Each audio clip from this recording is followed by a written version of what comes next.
Saat ini, Rusia dikenal sebagai negara yang sangat besar. Negara ini memiliki lebih dari 100 bahasa yang digunakan di berbagai wilayahnya. Luas wilayahnya begitu mencengangkan, bahkan jauh lebih besar dibandingkan sebagian besar negara lain di dunia. Untuk memahami betapa luasnya Rusia, mari kita bandingkan dengan negara-negara lain. Misalnya, Monaco di Eropa hanya memiliki luas sekitar 2 km persegi, bahkan lebih kecil dari banyak kota. Kemudian ada Belgia dengan luas sekitar 10.000 km persegi, dan Prancis yang lebih besar dengan wilayah sekitar 550.000 km persegi. Di Amerika Serikat, skala wilayah juga sangat besar. Negara bagian Texas saja sudah mencakup sekitar 695.000 km persegi, yang berarti lebih luas dari seluruh Prancis. Jika digabungkan, 48 negara bagian Amerika Serikat mencakup total sekitar 8 juta kilometer persegi. Kanada, negara terbesar kedua di dunia, pun memiliki wilayah yang sangat luas. Namun, Rusia tetap yang terbesar. Negara ini memiliki luas sekitar 17 juta kilometer persegi, lebih dari 2 kali lipat luas Amerika Serikat. Bahkan, wilayah Rusia mencakup sekitar 8% dari total permukaan daratan layak huni di bumi. Hal ini sungguh luar biasa. Secara geografis, Rusia adalah bagian dari Eropa dan berbatasan dengan negara-negara seperti Turki. Jika melangkah lebih jauh ke timur, Rusia berbagi perbatasan dengan Cina dan Korea Utara. Bahkan, jika seseorang cukup berani dan kuat, mereka secara teori bisa berenang dari Rusia ke Amerika Serikat melalui Selat Bering, yang lebarnya sekitar 4 km. Namun, tahukah kamu bahwa dahulu Rusia tidak sebesar ini? Ribuan tahun lalu, wilayah yang sekarang dikenal sebagai Rusia hanya dihuni oleh kelompok kecil suku Slavia di Eropa Timur. Sayangnya, wilayah itu merupakan padang rumput terbuka yang sangat mudah dilintasi oleh pasukan berkuda. Kesempatan ini dimanfaatkan oleh bangsa Mongol. Sekitar 40.000 prajurit Mongol yang terkenal dengan kemampuan menunggang kuda dan memanah menyerbu wilayah Slavia. Mereka menghancurkan kota-kota, menaklukkan masyarakat setempat, dan menjadikan mereka pembayar upeti kepada kekaisaran Mongol yang sangat luas dan berasal dari wilayah jauh. Akibatnya, kota-kota Slavia yang dulunya bekerja sama mulai terpecah belah dan kehilangan kekuatannya. Namun, ada satu kota yang berbeda, Moskow, dulu dikenal sebagai Muskovi. Kota ini secara diam-diam memperkuat dirinya dan menjadi pusat perdagangan penting di Eropa, khususnya dalam perdagangan bulu. Dengan belajar dari teknologi Eropa, termasuk penggunaan mesiu dan senjata api, Moskow perlahan bangkit dan mulai melawan Mongol. Pada saat itu, kekaisaran Mongol telah tumbuh terlalu besar untuk dipertahankan dengan stabil dan mulai mengalami perpecahan. Moskow memanfaatkan momen ini untuk memperluas pengaruhnya. Secara perlahan tapi pasti, kota ini tumbuh menjadi pusat kekuasaan yang kelak melahirkan Rusia modern. Padahal, secara logika, kekaisaran Mongol yang luar biasa besar ini seharusnya bisa bertahan lebih lama, karena merupakan kekaisaran daratan terbesar dalam sejarah manusia. Namun, meskipun kekaisaran Mongol terkenal memiliki pasukan penunggang kuda yang hebat, kekuasaan mereka tidak bertahan lama. Mari kita kembali ke kisah tentang Moskow. Kota ini mulai melawan balik. Dengan kekayaan dari perdagangan bulu dan teknologi mesiu dari Eropa, mereka berhasil mengusir pasukan Mongol dari wilayah mereka dan mulai melakukan ekspansi ke arah timur. Sebelum itu, bangsa Mongol sempat berpesan kepada Rusia, "Jangan biarkan orang lain menembus wilayah kalian seperti yang kami lakukan." Mendengar itu, bangsa Eropa menanggapi sambil tertawa, "Kalian seharusnya tahu, satu-satunya cara untuk mencegah serangan dari luar adalah dengan dikelilingi oleh gunung dan perairan." Rusia lalu menjawab, "Oh, maksud kalian seperti ini?" Dan benar saja, wilayah kekuasaan Moskow mulai meluas ke arah pegunungan. Perlahan tapi pasti, mereka membentuk batas-batas geografis alami yang kuat, memanfaatkan gunung sebagai pertahanan dan tetap mengandalkan perdagangan bulu sebagai kekuatan ekonomi utama. Mereka juga memiliki akses ke teknologi dan jaringan dagang yang berkembang pesat, menjadikan Rusia negara yang kaya dan berpengaruh. Namun, kisah Rusia tidak berhenti di sana. Jika kita lihat peta, Ada padang rumput luas yang dulu digunakan bangsa Mongol sebagai jalur serangan. Jalan terbuka ini menjadi titik lemah pertahanan Rusia. Meskipun mereka memiliki pegunungan di beberapa sisi, padang rumput yang luas tetap menjadi celah berbahaya.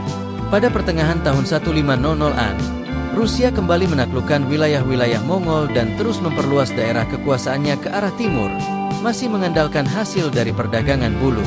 Mereka berusaha mencari batas alami yang dapat melindungi wilayah bagian timur, seperti gunung atau laut, namun tidak menemukannya.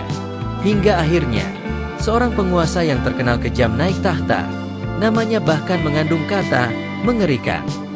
Ia membawa ambisi besar, seolah berkata, "Mengapa berhenti di sini? Mari kita lihat sejauh apa kita bisa memperluas wilayah kita ke arah timur." Dan itulah yang terjadi. Rusia terus melakukan ekspansi melampaui pegunungan Ural dan memasuki wilayah yang disebut Siberia. Tanah luas, bersalju, dan hampir tak berpenduduk. Suku-suku lokal di wilayah ini pun tidak memberikan banyak perlawanan. Tantangan terbesar justru datang dari suhu yang sangat dingin. Namun dari dingin itu, Rusia justru menemukan peluang. Mereka menjumpai banyak hewan berbulu lebat, sumber bulu berkualitas tinggi yang sangat diminati pasar Eropa. Inilah alasan kuat bagi Rusia untuk terus melanjutkan ekspansi mereka ke timur. Perluasan ini berlangsung terus hingga mereka akhirnya mencapai Samudra Pasifik, titik paling timur dari benua Asia. Namun, bahkan setelah mencapai ujung dunia ini, mereka tetap tidak berhenti. Ekspedisi terus diluncurkan dari Moskow. Meskipun pemerintah pusat seringkali tidak sepenuhnya tahu apa yang sedang terjadi di lapangan atau untuk tujuan apa mereka terus bergerak maju. Komunikasi antara pusat pemerintahan di Moskow dan para penjelajah di wilayah timur semakin sulit karena jarak yang luar biasa jauh. Meski begitu, semangat ekspansi dan pencarian kekayaan terus mendorong Rusia untuk terus melangkah, menjadikan mereka salah satu negara dengan wilayah terluas dalam sejarah manusia. Kemudian, ini adalah bagian yang paling menarik tentang imperialisme Rusia, yang sangat berbeda dari kebanyakan imperialisme yang pernah ada.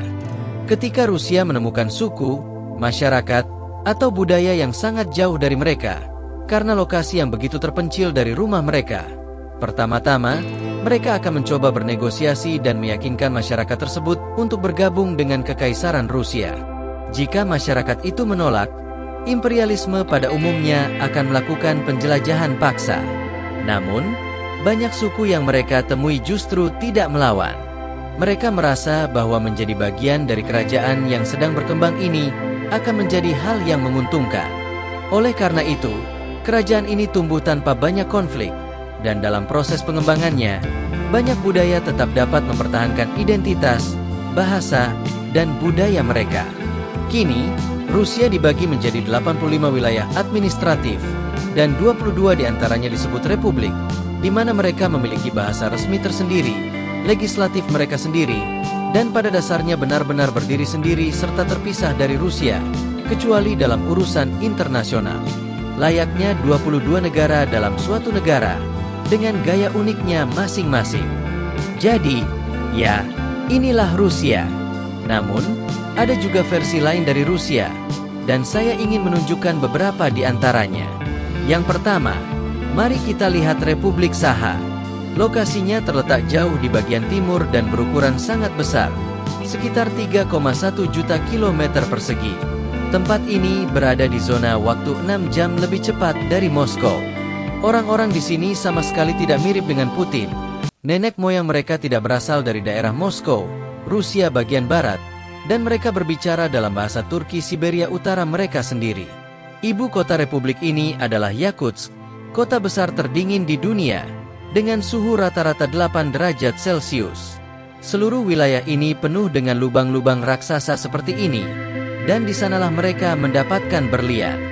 25% berlian dunia berasal dari tambang di sini. Jadi, ya, ini adalah bagian dari Rusia.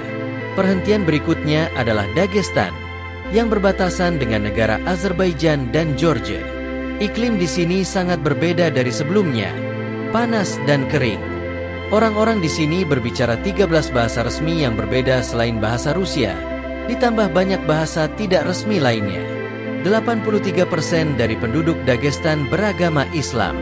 Tepat di sebelahnya ada Chechnya, bagian lain dari Rusia yang secara politik dan budaya sangat independen. Orang-orang di sini pernah mendeklarasikan kemerdekaan pada tahun 1990-an, yang menyebabkan konflik militer, pemberontakan, dan serangan teroris yang menewaskan banyak orang. Lalu ada Republik Komi di pegunungan Ural.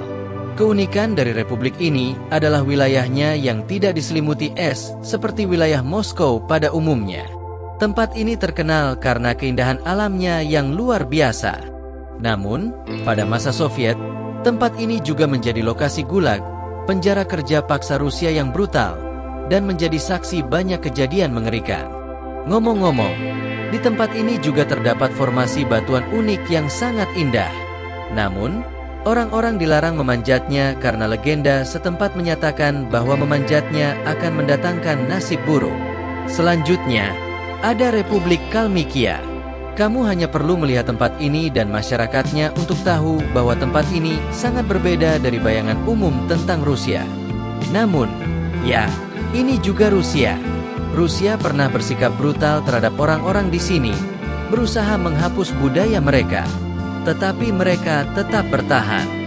Yang terakhir adalah Republik Tuva, terletak di bagian selatan Rusia. Beberapa waktu lalu, Presiden Putin sempat berkunjung ke Tuva. Ini adalah salah satu wilayah di mana etnis Rusia dan bahasa Rusia menjadi minoritas. Orang-orang di sini memiliki garis keturunan Mongol, dan mereka berbicara bahasa Turki yang disebut Tufan. Rusia menjadi sangat besar karena upaya mereka mencari batas-batas wilayah serta sumber daya, khususnya bulu binatang, untuk mendukung perdagangan. Mereka terus memperluas kerajaan dengan menyerap semua orang dan budaya yang mereka temui di sepanjang perjalanan mereka.